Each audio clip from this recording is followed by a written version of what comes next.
भ्रष्टाचार किसी हाल में स्वीकार नहीं किया जाएगा। मंत्रियों के कामकाज में परिवार का दखल न हो और सरकारी काम में रिश्तेदारों को दूर रखा जाए, योगी ने साफ कह दिया। अनियमितता किसी भी हाल में बर्दाश्त नहीं की जाएगी। कोई भी मंत्री जल्दबाजी में निर्णय न ले और सभी मंत्री राज्य मंत्रियों से तालमेल रखें। कोई भी निर्णय मेरिट के आधार पर ले, बिना मेरिट कोई निर्णय न लिया जाए। स्टाफ पर आंख मूंद कर भरोसा न करें, योगी का यह कहना है। अब जरा आपको सुनाने जा रहा हूं, सुनिए जरा समाजवादी पार्टी के नेता अनुराग भदौरिया क्या कह रहे हैं और बीजेपी के मंत्री स्वतंत्र देव सिंह क्या कह रहे हैं। उत्तर प्रदेश के अंदर कमाल सरकार देखने को मिल रही है। मुख्यमंत्री बनाम मंत्री, मंत्री बनाम मुख्यमंत्री खींचातानी, अधिकारी बनाम अधिकारी, अधिकारी बनाम अधिकारी, आपस में खींचातानी पड़ी हुई है। कौन कितना अपना हथिया ले, सब लूटमार में व्यस्त हैं। राम भरोसे सरकार। सर, दिनेश खटीक नाराज या कहीं की इस्तीफे तक की बात कह दी है। आप पूछ लीजिए, हमें तो नहीं लगता, हमको तो कार्यकर्ता उत्तर प्रदेश के अंदर कमाल सरकार देखने को मिल रही है। मुख्यमंत्री बनाम मंत्री, मंत्री बनाम मुख्यमंत्री खींचातानी, अधिकारी बनाम अधिकारी, अधिकारी बनाम अधिकारी, आपस में खींचातानी। और आइए अब मैं आपको बताने जा रहा हूं योगी के कौन से बड़े मंत्री हैं। देखिए जरा उनके बारे में कि आखिर योगी ने एक्शन लेने से पहले एक बार भी नहीं सोचा। योगी के खिलाफ, भ्रष्टाचार के खिलाफ योगी का हंटर लगातार चल रहा है। भ्रष्ट अधिकारी हो, कर्मचारी हो या फिर नेता हो, योगी आदित्यनाथ ने अपनी पहली पारी में भी भ्रष्टाचार पर ताबड़तोड़ एक्शन लिए थे। तो योगी 2.0 में कमान संभालते ही भ्रष्टाचार पर जीरो टॉलरेंस का संदेश दे दिया था। चाहे वो बीजेपी का नेता हो, मंत्री हो या कोई, सबके लिए कानून और नियम योगी के सामने एक समान है। जिस पीडब्ल्यूडी विभाग के खिलाफ ट्रांसफर पोस्टिंग में गड़बड़ी लेकर कार्रवाई हुई है, जितिन प्रसाद इस विभाग को दरअसल संभालते हैं। और बताया यह जा रहा है कि जितिन प्रसाद इससे नाराज भी हैं। कांग्रेस के दिग्गज नेताओं में शुमार रहे जितिन प्रसाद ने विधानसभा चुनाव से पहले बीजेपी ज्वाइन की थी और इसके बाद योगी सरकार में वो मंत्री बने थे। राहुल और प्रियंका के बेहद करीबी रहे। जितिन का बीजेपी में जाना कांग्रेस के लिए एक बहुत बड़ा झटका था। तो जितिन प्रसाद की एंट्री से बीजेपी को उत्तर प्रदेश में एक ब्राह्मण चेहरा मिला था। चुनाव से पहले कहा यह जा रहा था कि यूपी के ब्राह्मण बीजेपी से नाराज हैं, लेकिन योगी आदित्यनाथ ने भ्रष्टाचारियों को उखाड़ फेंकने के लिए टॉप गियर लगाया हुआ है। न वोट बैंक की उन्हें परवाह है, न नेता के कद। भ्रष्टाचार जहां भी होगा, नेता मंत्री कोई भी हो, योगी आदित्यनाथ शांत बैठने वाले नहीं। दरअसल भ्रष्टाचार के मुद्दे पर योगी प्रधानमंत्री नरेंद्र मोदी की राह पर है। मोदी ने कहा था न खाऊंगा न खाने दूंगा, और योगी आदित्यनाथ भी इसी मंत्र को आगे बढ़ा रहे हैं। अब इस एक्शन पर कोई नाराज हो तो योगी को इससे कोई फर्क नहीं पड़ता। बाबा का बुलडोजर अपराधियों के खिलाफ ऐसे ही चलता रहेगा। आइए आपको सुनाते हैं इस एक्शन के बाद जितिन प्रसाद ने नाराजगी और चल रही अटकलों को लेकर क्या कुछ कहा, जरा सुनिए। प्रधानमंत्री जी और मुख्यमंत्री योगी जी की जीरो टॉलरेंस की नीति है और उसके तहत अगर विभाग में कोई अनियमितताएं हैं तो सरकार ठोस कदम उठाएगी। एक निष्पक्ष जांच होगी, जहां गड़बड़ी है वहां कार्रवाई होगी, और जहां का ट्रांसफर्स का सवाल है वो बदलाव भी होगा। अगर गड़बड़ियां हैं तो ये जीरो टॉलरेंस के तहत ही आगे कार्य किया जाएगा। और आइए अब आपको दिखाता हूं कि पिछले कुछ दिनों में योगी ने करप्शन पर कैसे और क्या एक्शन लिया है। योगी के ये पुराने एक्शन बताते हैं कि योगी ने जीरो टॉलरेंस अब तक अपनाई है। योगी 2.0 में भ्रष्टाचार पर पूरी तरह से वो सख्त हैं। सरकार बनते ही मंत्रियों को पूरी तरह से नसीहत दी थी।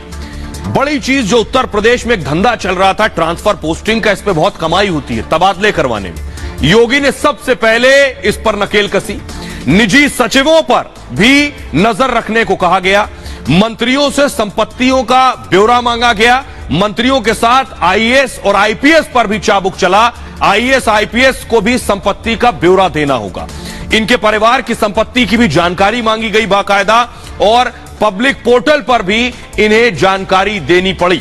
4 महीने के अंदर इन्हें जानकारी देनी है। यह है योगी का एक्शन। भ्रष्टाचार के मामले में सोनभद्र के डीएम को योगी ने हटा दिया।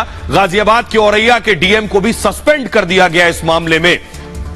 तो सवाल यह है कि योगी जैसा अगर सीएम होगा तो न राज्य में करप्शन होगा, न राज्य में माफिया सर उठा सकेंगे, न अपराध होगा, लोग सुरक्षित महसूस करेंगे। और यही वजह है उत्तर प्रदेश को योगी की यही अदा सबसे ज्यादा पसंद है।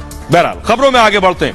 आज की अगली बड़ी खबर है मूसेवाला के शूटर्स का एनकाउंटर। आज की सबसे बड़ी खबर यह थी मूसेवाला कमांडर हुआ पिछले दिनों, किस तरह उनकी गाड़ी को रोककर उनके ऊपर ताबड़तोड़ गोलियां बरसाई गई। लेकिन अगली तस्वीर में आपको दिखाने जा रहा हूं, गोलियां चलाने के बाद ये जो हंस रहे थे, एम्बियंस दीजिए, ये जो गोलियां चलाने के बाद हंसते हुए जा रहे थे, हाथों में पिस्तौल और बंदूकें थी इन शूटर्स के, इनमें से 2 को ढेर कर दिया। आज 2 मार गिराए गए एनकाउंटर में। मूसेवाला के मर्डर के बाद देखिए किस तरह से पिस्टल लहराते हुए, गाड़ी में म्यूजिक बजाते हुए ये गए थे, खुशी और जश्न मनाते हुए। आज इनका पूरा जश्न काफूर हो गया। अगली तस्वीर दिखाइए जरा एनकाउंटर की, ये देख रहे हैं आप तस्वीरें, ये एनकाउंटर हुआ, फुल स्क्रीन जरा लीजिए। एनकाउंटर किस तरह से अंजाम दिया गया, एम्बियंस दीजिए इसका तेजी से। लगातार बेस्ट फायर एक बार फिर तेज हो ये आप सुन रहे हैं, ये एनकाउंटर की तस्वीरें मैं आपको दिखा रहा हूं। बैक टू बैक दूसरी तस्वीर जरा प्ले करिए। ये आप देख रहे हैं धुआं उठ रहा था, ये वो हवेली है जहां मूसेवाला के कातिल छिपे थे। और ये देखिए जरा फायरिंग हो रही है।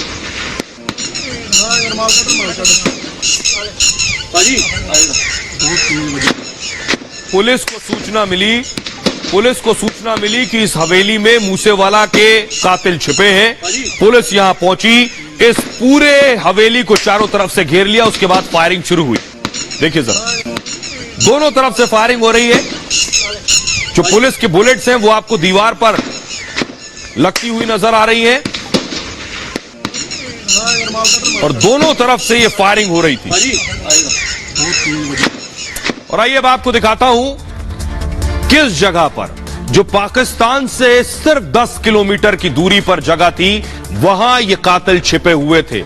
आखिर वहां छिपने के पीछे मकसद क्या, पाकिस्तान भागने की साजिश थी। देखिए जरा, अटारी बॉर्डर पाकिस्तान की सीमा से देख रहे हैं, जहां पर थे वो मैं आपको दिखा रहा हूं लोकेशन, और पाकिस्तान की सीमा से सिर्फ 10 किलोमीटर की दूरी थी। यानी 10 किलोमीटर बाद ये फौरन पाकिस्तान में घुस जाते। लेकिन पुलिस ने उससे पहले कैसे इनको घेर लिया और फायरिंग शुरू हुई। देखिए जरा, ये तस्वीरें मैं आपको दिखा रहा हूं।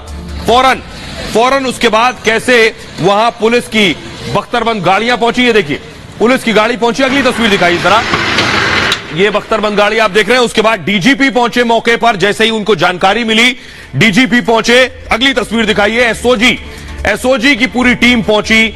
ये वो तस्वीरें मैं आपको दिखा रहा हूं जिस वक्त फायरिंग हुई, ये वो आप तस्वीरें ये देखिए। उसके बाद एसओजी की टीम छत पर पहुंच गई। ये आप जो देख रहे हैं, फुल स्क्रीन लीजिए जरा। इस एनकाउंटर को अंजाम देने के बाद पूरा स्पेशल ऑपरेशन ग्रुप जो है ये इसकी छत पर पहुंच गया और उसके बाद ये अंदर दाखिल हुए। देख रहे हैं आप, पूरा स्पेशल ऑपरेशन ग्रुप, उसकी टीम छत पर मौजूद है। और इनके पूरे ऑपरेशन में इन्होंने दो शूटर्स को ढेर किया है। वो दोनों शूटर इस हवेली में छिपे हुए थे, उनकी तस्वीर मैं आपको दिखाने जा रहा हूं। ये देखिए जरा, ये है वो शूटर जो गोली चला रहे थे अंदर से। फुल स्क्रीन अगर इसे लीजिए, ये लगातार अंदर से गोलीबारी कर रहे थे। इनके पास से बताया जा रहा है भारी मात्रा में हथियार और गोला बारूद मिला है। ये शूटर को आप देख रहे हैं।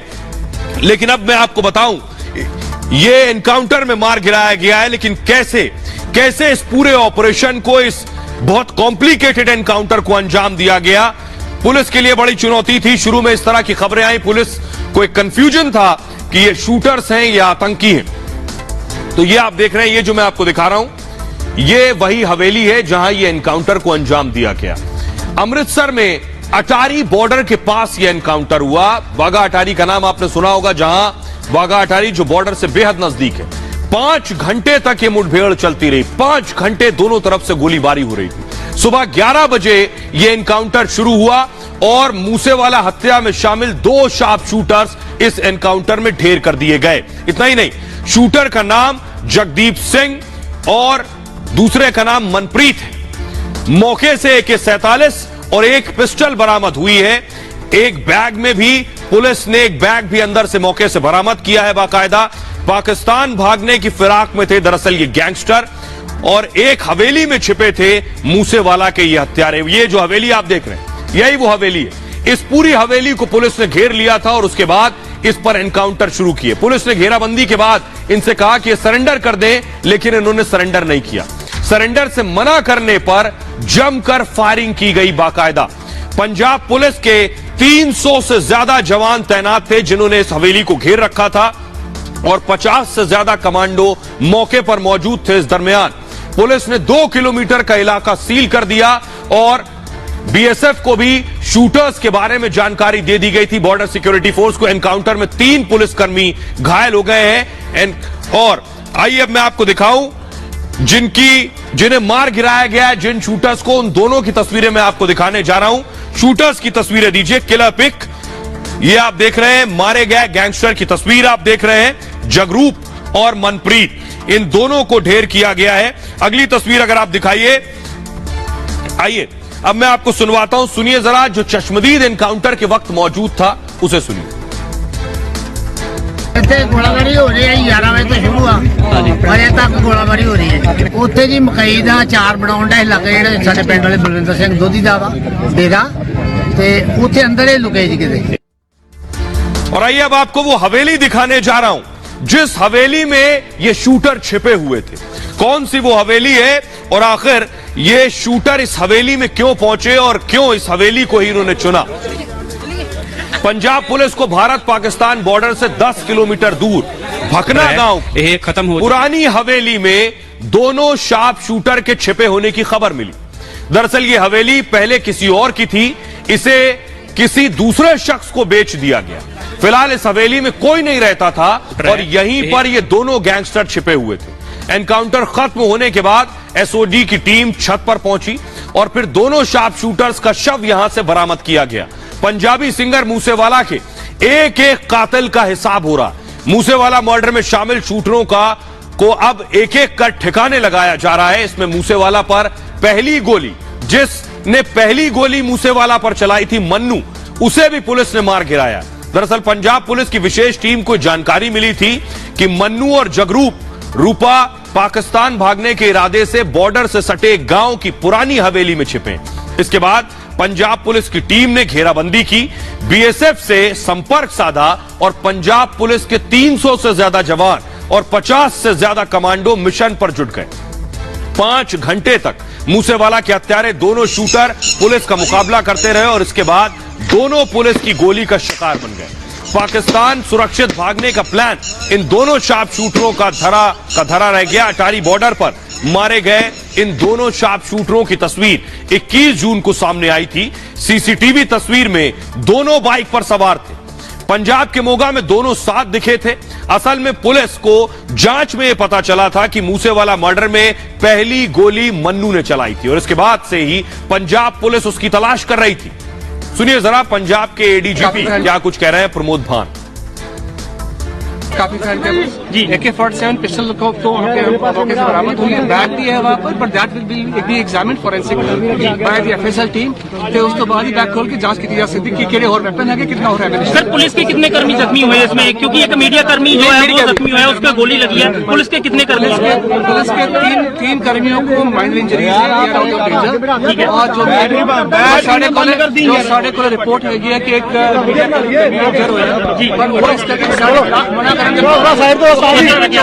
ये एंटी गैंगस्टर टास्क फोर्स की तफ्तीश है जिदेश करके इतने निकले सर। एक गल अजय मैं कुछ नहीं कह सकता। दो बंदे की डेथ हुई है। और आइए खबरों में आगे बढ़ते हैं। आज की अगली बड़ी खबर सोनिया गांधी से जुड़ी है। सोनिया गांधी हाजिर हो, कल ईडी में पेशी होनी है सोनिया गांधी की।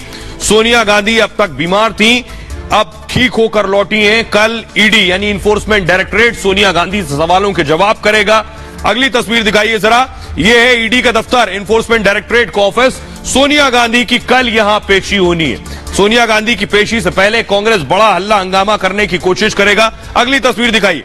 इससे पहले राहुल गांधी, कांग्रेस के नेता राहुल गांधी की पेशी इससे पहले ईडी में हो चुकी है। कई बार ईडी पूछताछ कर चुकी है। कल सोनिया गांधी से जो पूछताछ होनी है, क्या कुछ सवाल किए जाएंगे, किस मामले में, ऐसा इस मामले को कांग्रेस पूरी तरह से दूसरे एंगल से भुनाने की कोशिश कर रही है कि देखिए ईडी बुला रही है, लेकिन सवाल यह अगर ईडी आपको बुला रही है पूछताछ के लिए तो आपको जाने में क्या परेशानी है? अगर आप गलत नहीं है तो पेश होइए, सवालों के जवाब दीजिए। तो देखिए जरा सोनिया गांधी से कल क्या कुछ सवाल हो सकते हैं। सोनिया गांधी की कल इन्फोर्समेंट डायरेक्टरेट के सामने यह पेशी होने वाली है, जहां उनसे सवाल जवाब किए जाएंगे। सुबह करीब 10:30 बजे सोनिया गांधी घर से निकलेंगी, बताया यह जा रहा है, और 11 बजे इन्फोर्समेंट डायरेक्टरेट के ऑफिस पहुंचेंगी सोनिया गांधी। पेशी के विरोध में कांग्रेस विरोध प्रदर्शन करने वाली है, जैसे राहुल गांधी के वक्त कांग्रेस कर रही थी, राहुल गांधी को हीरो बनाने के लिए कि राहुल गांधी पर कोई जुल्म हो रहा हो। एक एजेंसी बुला रही है, बहुत से मंत्रियों को पहले बुलाया है, पूछताछ हुई है, सवालों के जवाब हुए हैं। राहुल गांधी भी इस संविधान कानून के दायरे में आते हैं, उन्हें भी अगर एजेंसी बुलाएगी तो जाना होगा। संसद में भी कांग्रेस सांसद हंगामा कर सकते हैं क्योंकि सदन चल रहा है। राहुल की पेशी के वक्त भी कांग्रेस ने इसी तरह से प्रदर्शन किया था और ईडी ने यानी इन्फोर्समेंट डायरेक्टरेट ने आपको बताएं राहुल गांधी से 5 दिनों तक पूछताछ की थी। 5 दिन उनसे सवाल जवाब किए गए थे। इस मामले में राहुल से करीब 50 घंटे सवाल किए थे ईडी ने। और नेशनल हेराल्ड केस में 8 जून को सोनिया गांधी की पेशी थी। पहले उन्हें नोटिस दिया गया था। कोरोना होने की वजह से 3 हफ्ते का वक्त सोनिया गांधी ने मांगा कि 3 हफ्ते की मोहलत दी जाए। ईडी ने सोनिया गांधी को अब 21 जून को पेश होने को कहा है कि वो यानी कल पेश हो। तबीयत बिगड़ने के बाद सोनिया को अस्पताल में भर्ती कराना पड़ा और 21 जुलाई यानी कल 21 जुलाई की पेशी है। ईडी ने सोनिया से पूछताछ के लिए तीसरा नोटिस उन्हें भेजा है। 2012 में आपको बताऊं कि सुब्रमण्यम स्वामी ने ट्रायल कोर्ट में बाकायदा याचिका लगाई थी और सोनिया गांधी और राहुल गांधी पर सुब्रमण्यम स्वामी ने गंभीर आरोप लगाए थे। पार्टी के फंड का इस्तेमाल करके उन पर आरोप थे कि एजेएल एसोसिएट जर्नल्स लिमिटेड के पैसे को कैसे हेरफेर किया गया। कंपनी की 2000 करोड़ की संपत्ति पर कब्जा करने का आरोप स्वामी ने लगाया था। अब जरा सुनिए कांग्रेस के नेता क्या कह रहे हैं इस पेशी पर। हम लोग रणनीति है कि सारे सांसद संसद में उस मुद्दे को उठाएंगे, संसद में उस मुद्दे को उठाकर और पुरजोर ढंग से इसका विरोध करेंगे। इसके बाद सॉलिडेरिटी में सब लोग ये प्रयास करेंगे कि हम लोग जो है वो एआईसीसी पहुंचे और वहां से हम जो है ये कोशिश करें कि हम लोग वहां तक जाएं। देखिए क्या करते हैं जो बारी के साथ। तो कांग्रेस की कोशिश ये है, अब राहुल गांधी हो या सोनिया गांधी, सियासत चल नहीं रही है, इसलिए कोशिश ये है कि इसी बहाने राहुल की ईडी में पेशी हुई, सोनिया की ईडी में पेशी हो रही, इसी बहाने फिर से अपनी सियासती जमीन को शायद वो वापस पा सके। लेकिन अब लोग जानते हैं अब ये बार बार नहीं चलने वाला है। तस्वीरें आप देख रहे हैं, राहुल गांधी जिस वक्त ईडी में पेशी हो रही थी तो सोच देखिए जरा, छत्तीसगढ़ के मुख्यमंत्री यहां आ गए, भूपेंद्र हुड्डा के सुपुत्र दीपेंद्र हुड्डा को आप देख रहे हैं। कांग्रेस ये प्रदर्शन कर रही थी, कल भी कांग्रेस की यही तैयारी है, इस तरह से दिखाना कि देखिए ईडी पूछताछ के लिए बुला रही है। ईडी अगर पूछताछ के लिए बुला रही है तो करप्शन का केस है और करप्शन के मामले में आपको जवाब देना होगा। अब देखिए कल की तैयारी है कांग्रेस की, पूछताछ के खिलाफ सत्याग्रह की योजना बनाई गई है कांग्रेस की तरफ से और इस योजना के तहत प्रोटेस्ट किया जाएगा। मूव करिए ग्राफिक्स प्लीज। पूछताछ के खिलाफ यह प्रोटेस्ट होगा, पूरे देश में विरोध की योजना कांग्रेस ने बनाई है। अलग अलग जगह प्रोटेस्ट करेंगे, जैसे राहुल गांधी जब ईडी के सामने पेश हो रहे थे जिस वक्त, उस दौरान यह नाटक चल रहा था, उसी तरह से प्रदेश अध्यक्षों और प्रभारियों को बाकायदा जिम्मेदारी दी गई है। कांग्रेस ने विपक्षी दलों से एकजुटता दिखाने की बात कही है। मल्लिकार्जुन खड़गे ने विपक्षी दलों से बाकायदा अपील की है, विपक्षी दलों से कहा है कि वो प्रदर्शन करें, प्रोटेस्ट में शामिल हो, यह अनुरोध किया गया है। कांग्रेस के जो सांसद हैं संसद में भी इस बात का विरोध प्रदर्शन कर सकते हैं। शरद पवार और लेफ्ट के कई नेता इस प्रदर्शन में शामिल हो सकते हैं। तो यह है कांग्रेस की रणनीति। बहरहाल खबरों में आगे बढ़ते हैं। आज की एक और बड़ी खबर यह है, और बहुत खबर देश के लिए बहुत इंपॉर्टेंट है। खबर यह है कि तहरीके लब्बैक के निशाने पर नुपुर है। यह पहली तस्वीर दिखाई है कि नुपुर शर्मा को मारने के लिए कभी कोई पाकिस्तान से आ रहा है, कभी राजस्थान से आ रहा है, कभी जो तस्वीरें सामने आ रही है वो डरा देने वाली है। कल भी मैंने आपको दिखाया था, वो जो शख्स जिसे कल मैंने आपको दिखाया था, ये अगली तस्वीर देखिए, ये है तहरीके लब्बैक। ये तहरीके लब्बैक है, ये उसके नेता हैं जिन्होंने नुपुर को मारने के लिए पाकिस्तान से एक शख्स भेजा। ये जो संगठन है ये पाकिस्तानी संगठन है और नुपुर को मारने के लिए इसने बाकायदा सुपारी दी है। जिस शख्स को मारने भेजा है उसकी तस्वीर दिखाइए जरा। ये आप देख रहे हैं, ये है वो शख्स जिसे तहरीके लब्बैक जिसकी तस्वीर दिखाई, उसने बाकायदा नुपुर की हत्या के लिए इस शख्स को भेजा है। ये कौन है ये मैं आपको बताऊंगा, इसकी गिरफ्तारी कैसे हुई, पूछताछ में इसने क्या खुलासा किया ये बताऊंगा। लेकिन बाकायदा पाकिस्तान से यह शख्स खंजर लेकर आया नुपुर की हत्या के लिए। देखिए जरा रिपोर्ट।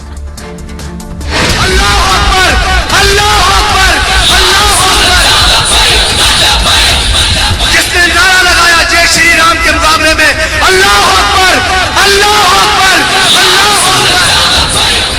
खतरनाक संगठन तहरीके लब्बैक ने अब नुपुर की हत्या की साजिश रची है। मेरा ये पैगाम मोदी और पूरे भारत को पहुंचा दो कि अभी उम्मत मुस्लिमा की माएं बांझ नहीं हुई।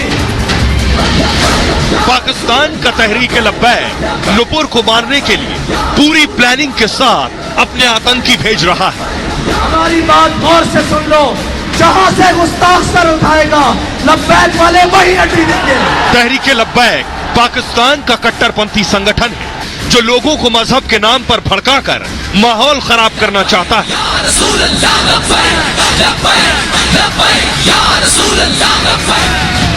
नुपुर को टारगेट करने के लिए तहरीके लब्बैक ने रिजवान को पाकिस्तान से हिंदुस्तान भेजा। रिजवान ने पूछताछ में यह हिला देने वाला खुलासा किया है कि पाक से उसे किसी और ने नहीं बल्कि वहां के प्रतिबंधित संगठन तहरीके लब्बैक ने भेजा था। और थरथराती जमीन, उन्हें जानो और उन्हें जाना। तहरीके लब्बैक पाक में मजहब के नाम पर हत्या के लिए उकसाती है। इमरान के खिलाफ भी सड़क पर इसी कट्टरपंथी संगठन ने प्रदर्शन किया था।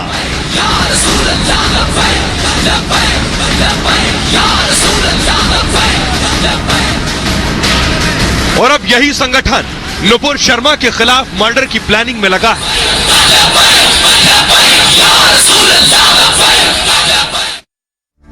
और आइए अब मैं आपको बताने जा रहा हूं लब्बैक की बड़ी साजिश। ये जो संगठन के मुखिया को आप देख रहे थे, इसका नाम है साद। ये मौलाना साद जिसने नुपुर को मारने के लिए एक शख्स को भेजा। पूरी साजिश मैं आपके सामने बताने जा रहा हूं। सोचिए पाकिस्तान भी नुपुर को मारने के लिए लोगों को भेज रहा है। क्या है पूरी साजिश देखिए, कैसे एजेंसियों ने, सुरक्षा एजेंसियों ने इस साजिश को खोल दिया। ये जो आप देख रहे हैं मौलाना साद, यही वो शख्स है। यह शख्स ने नुपुर को मारने के लिए भेजा। पाकिस्तान में रची गई नुपुर की हत्या की साजिश और तहरीके लब्बैक ने बाकायदा कत्ल की प्लानिंग की नुपुर की। आपको बताऊं, नुपुर की हत्या के लिए घुसपैठिए को भारत भेजा गया बाकायदा। राजस्थान के श्रीगंगानगर से आतंकी रिजवान गिरफ्तार हुआ, जिसकी तस्वीर मैंने आपको दिखाई। पाकिस्तान घुसपैठिए के पास से 2 चाकू मिले, दोनों चाकू की तस्वीरें भी हैं, वो भी मैं आपको आगे दिखाऊंगा। बड़े बड़े चाकू, 11-11, 12-12 इंच के चाकू, 11 इंच लंबा चाकू लेकर यह घुसपैठिया भारत में घुसा। आतंकी रिजवान पाकिस्तान के पंजाब प्रांत में रहता है और वहां से राजस्थान के श्रीगंगानगर के रास्ते हिंदुस्तान में घुसा नुपुर के पर हमला करने के लिए।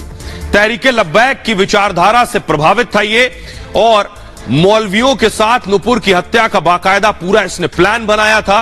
श्रीगंगानगर से अजमेर जाने का इसका प्लान था। अजमेर जाता और उसके बाद यह दिल्ली आता। दरगाह में चादर चढ़ाने के बाद इसकी योजना थी हत्या करने की। बाकायदा इंटेलिजेंस ब्यूरो यानी आईबी और सीआईडी रिजवान से लगातार पूछताछ कर रही हैं। देश की 5 एजेंसियां रिजवान से सवाल कर रही हैं। बीएसएफ और स्थानीय पुलिस भी पूछताछ में शामिल है जो उससे सवाल कर रही। कुल 5 एजेंसियां रिजवान से इन्वेस्टिगेशन कर रही हैं और रिजवान 24 जुलाई तक फिलहाल पुलिस कस्टडी में है, जहां उससे पूछताछ हो रही है कि आखिर वो किस जरिए से आया। तहरीके लब्बैक के बारे में पूरी डिटेल। तहरीके लब्बैक भारत का गजवाए हिंद बनाना चाहता है, भारत को भारत में जंग करना चाहता है। और इसकी एक नजीर मैं आगे दिखाऊंगा, लेकिन उससे पहले वो चाकू दिखाने जा रहा हूं जिस चाकू से नुपुर को मारने के लिए खंजर पाकिस्तान से लाया। ये देख रहे हैं आप, ये वो चाकू जिसे लेकर पाकिस्तान से आया है। इस चाकू के जरिए कोशिश थी नुपुर की हत्या की। ये खंजर पाकिस्तान से आया है नुपुर के मर्डर के लिए। यानी किस तरह से तहरीके लब्बैक ने रिजवान को भेजा, रिजवान के साथ ये दोनों चाकू, जब रिजवान की तलाशी हुई तो ये चाकू उससे बरामद हुए। फुल स्क्रीन जरा लीजिए इस तस्वीर को। ये वो चाकू है जो रिजवान से तलाशी में बरामद हुए हैं। लोअर ग्रेड हटाइए, ये आप देख रहे हैं। अब ये दो चाकू मिले, जो पहला चाकू आप देख रहे हैं ये 11 इंच का बताया जा रहा है, दूसरा छोटा चाकू है। एक आप नुकीला दूसरा हथियार भी देख रहे हैं। ये हथियार लेकर ये पाकिस्तान से आया और हथियारों के साथ पुलिस ने इसे पकड़ लिया है। अब पुलिस फिलहाल इससे पूछताछ कर रही है। आइए, ये सिर्फ इतना ही नहीं, बाकायदा रिजवान के पास से कुछ किताबें भी मिली हैं, वो मैं आपको दिखाने जा रहा हूं। ये है वो किताबें, ये है कुछ पेपर्स उन किताबों के। ये बता रहा है कि किस साजिश के तहत रिजवान दाखिल हुआ था हिंदुस्तान में। लेकिन रिजवान अकेला नहीं है, मैं आपको बताऊं, ये तहरीके लब्बैक की जो साजिश है इसका मिशन है गजवाए हिंद। इससे पहले भी मैंने आपको बताया, गजवाए हिंद मतलब, गजवा मतलब जंग, हिंद मतलब हिंदुस्तान, यानी हिंदुस्तान के खिलाफ जंग इनका मकसद है। और इस मकसद के लिए अकेले रिजवान नहीं, एक और शख्स है जिसे तैयार किया। यह है ताहिर। ताहिर की तस्वीरें दीजिए, लेकिन ये ताहिर आप देख रहे हैं, लेकिन ताहिर से पहले जरा मैं आइए, रिजवान, जिस रिजवान को भेजा गया था, रिजवान को पुलिस ने गिरफ्तार किया है। वहां से रिपोर्ट हमारे सहयोगी अमरदीप की है, वो जरा देखिए।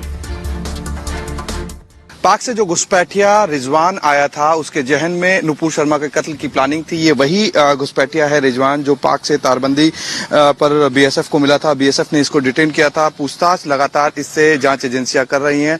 ये आप देख रहे हैं एक्सक्लूसिव रिपब्लिक पर, आप इसको देखेंगे तो समझ में आएगा कि ये वही रिजवान है जिसका जिक्र हम कर रहे हैं कि नुपुर शर्मा की प्लानिंग जो थी वो इसके जहन में थी और तहरीर लब्बे से ये जुड़ा हुआ था।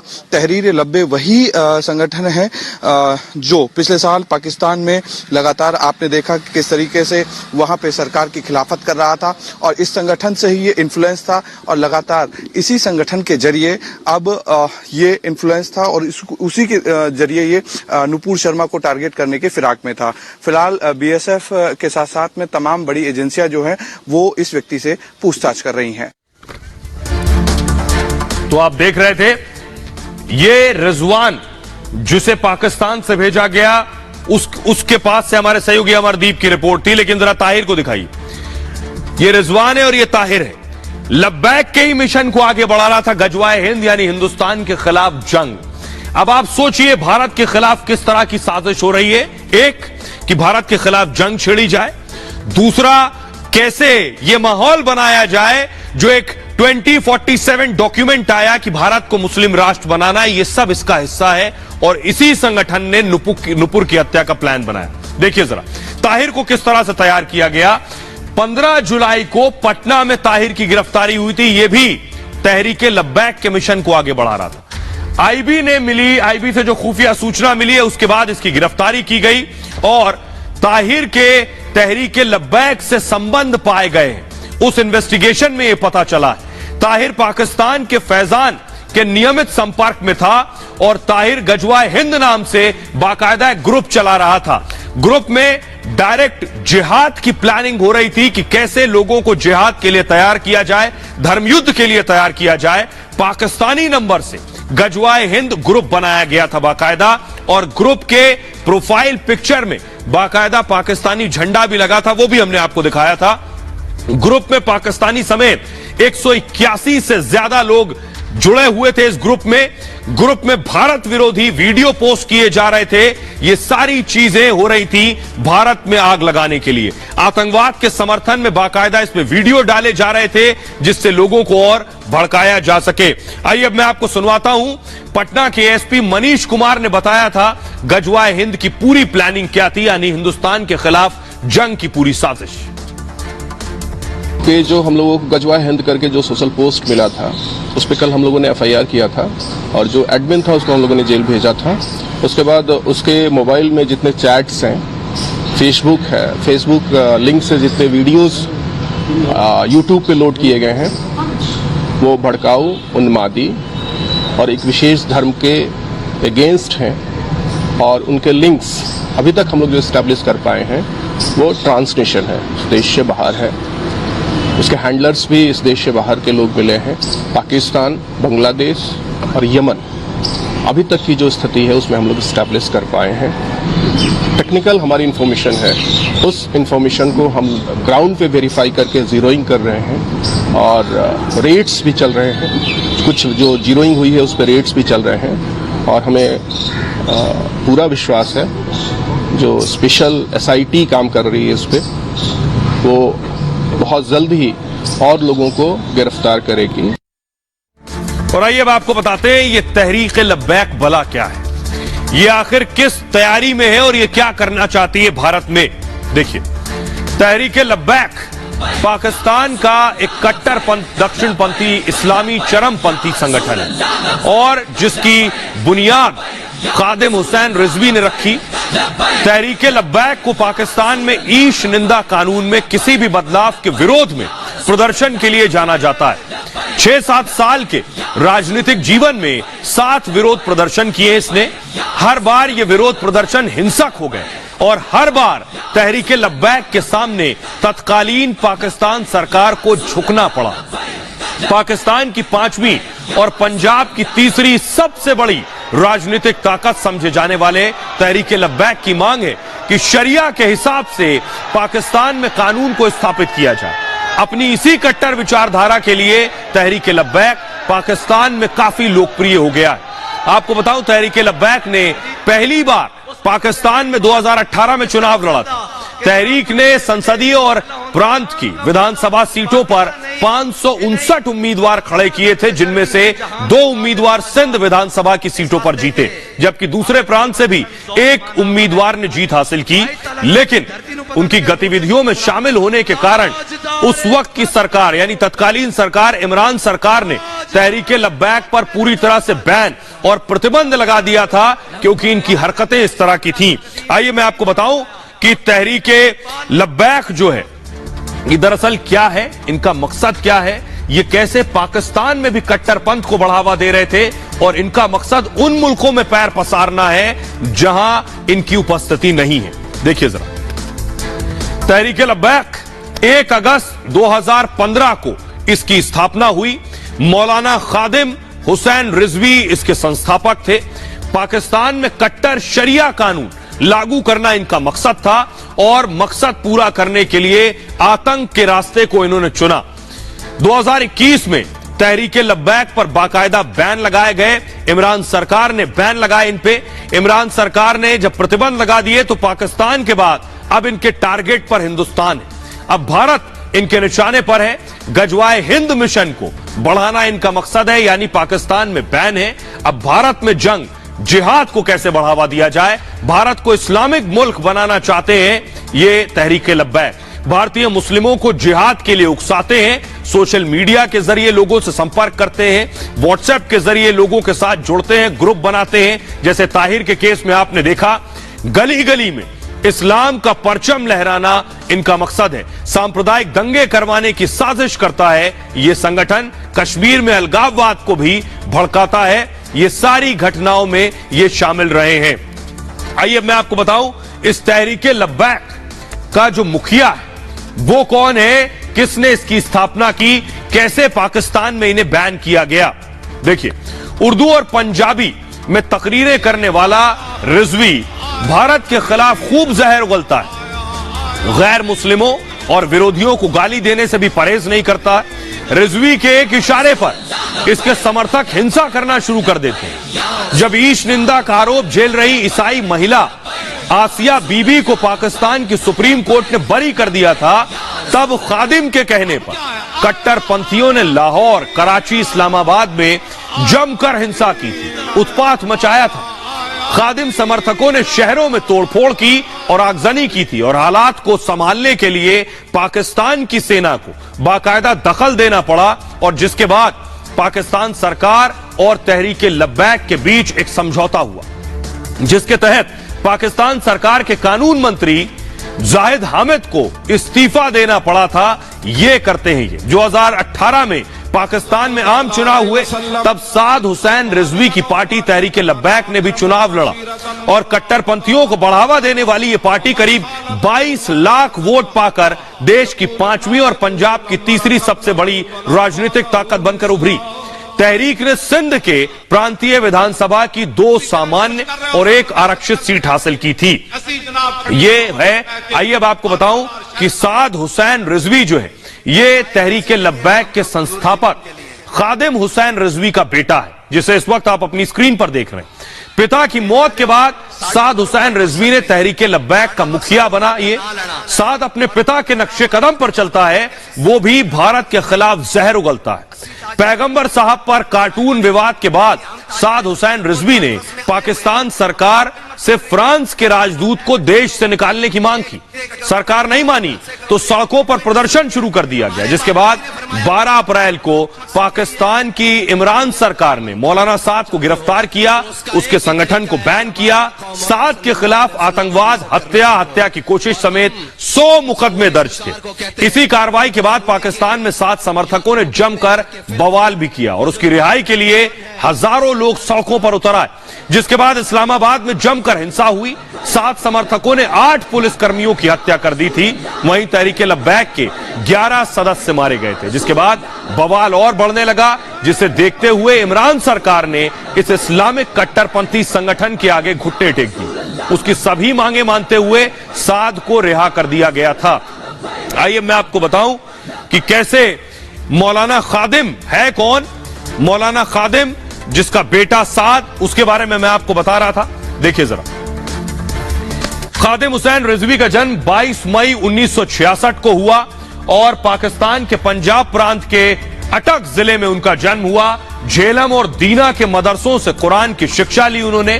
पाकिस्तान के बरेलवी समुदाय से वो ताल्लुक रखते हैं और लाहौर की एक मस्जिद का मौलवी था मौलाना खादिम। खादिम खुद को इस्लाम का चौकीदार कहता था और पाकिस्तान के कट्टरपंथी खादिम से लगातार प्रभावित थे और साल 2011 में खादिम रिजवी सुर्खियों में आया और उसके बाद उसने किस तरह से कट्टरपंथ को बढ़ावा दिया है। पंजाब के गवर्नर सलमान के हत्यारे का भी खादिम ने समर्थन किया था। सलमान की हत्या पुलिस गार्ड मुमताज कादरी ने की थी और सलमान ईश निंदा कानून की निंदा कर रहे थे उस दौरान। ये वजह थी जिसके बाद ये लगातार खड़े हुए। बहरहाल खबरों में आगे बढ़ते हैं, अगली बड़ी खबर की तरफ रुख करते हैं और आज की अगली बड़ी खबर है किस तरह से वर्दी को निशाना बनाया जा रहा है। एक के बाद एक नू टू रांची